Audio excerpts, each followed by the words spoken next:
বাইরে বের হওয়ার আগে ছাতাটা সঙ্গে নেওয়া উচিত কিনা এমন প্রশ্নই যেন এখন সবচেয়ে গুরুত্বপূর্ণ। কারণ বর্ষার এই সময়ে কখন যে আকাশের চেহারা বদলে যাবে তা বলা কঠিন।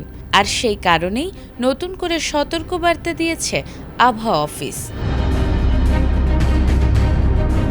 ঢাকা সহ দেশের কয়েকটি অঞ্চলের ওপর দিয়ে সোমবার ঝড়ো হাওয়া বয়ে যেতে পারে বলে জানিয়েছে আবহাওয়া অধিদপ্তর। একই সঙ্গে রয়েছে বৃষ্টি ও বজ্রবৃষ্টির আশঙ্কাও। সোমবার দেশের অভ্যন্তরীণ নদী বন্দরগুলোর জন্য দেয়া সতর্কবার্তায় বলা হয়েছে ঢাকা, খুলনা, বরিশাল, পটুয়াখালী, কুমিল্লা, নোয়াখালী, চট্টগ্রাম, কক্সবাজার ও সিলেট অঞ্চলের ওপর দিয়ে দক্ষিণ বা দক্ষিণ পূর্ব দিক থেকে ঘন্টায় ৪৫ থেকে ৬০ কিলোমিটার বেগে অস্থায়ীভাবে দমকা বা ঝড়ো হাওয়া বয়ে যেতে পারে।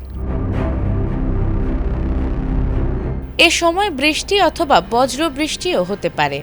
তাই এসব এলাকার নদীবন্দরগুলোকে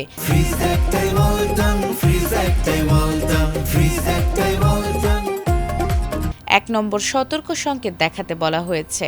এছাড়াও আগামী কয়েকদিনও দেশের বিভিন্ন এলাকায় বৃষ্টির প্রবণতা অব্যাহত থাকতে পারে বলে জানিয়েছে আবহাওয়া অফিস। মঙ্গলবার সন্ধ্যা পর্যন্ত রংপুর, ময়মনসিংহ, খুলনা, বরিশাল, চট্টগ্রাম ও সিলেট বিভাগের অনেক জায়গায় এবং ঢাকা ও রাজশাহী বিভাগের কিছু কিছু স্থানে বৃষ্টি বা বজ্রবৃষ্টির সম্ভাবনা রয়েছে।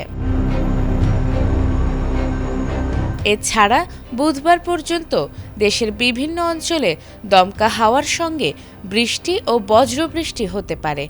কোথাও কোথাও মাঝারি ধরনের ভারী বর্ষণেরও সম্ভাবনা রয়েছে।